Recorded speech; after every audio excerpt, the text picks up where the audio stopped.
If you've attended any youth sporting events this summer, you may have noticed a bit of an umpire and referee shortage. Parents and assistant coaches have had to jump in and help officiate more than ever before.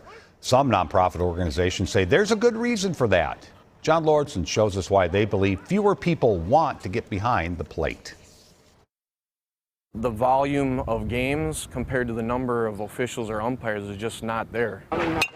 Even in youth sports, there are supply and demand issues. Right now, more than 50% of youth umpires are 55 or older, but only 12% are under the age of 34. And Dawson Blank thinks he knows why. People are leaving it quicker than they stay in it because of the conduct, because of the behavior that is shown at games from youth coaches, youth parents. Blank is with Minnesota Youth Athletic Services, or MYAS. It's a nonprofit that partners with parent volunteer organizations to promote positive behavior at games.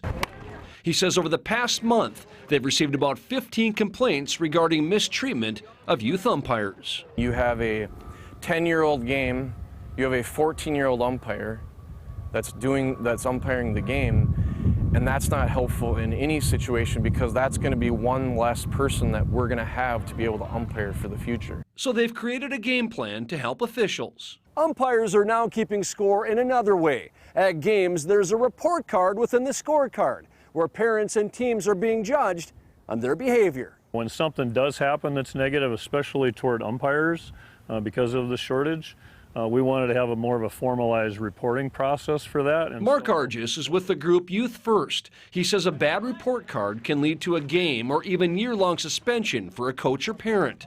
The goal is to grow the next generation of players, along with the next generation of umpires. It's youth sports. Nobody gets a job or a college scholarship because you win a 10 or 12-year-old game. So keep the perspective right. In Blaine, John Lordson, WCCO 4 News. As part of the umpire report card, teams that exhibit good behavior are sometimes recognized at Twins or Saints games. A youth umpire in Minnesota can make up to $25 an hour.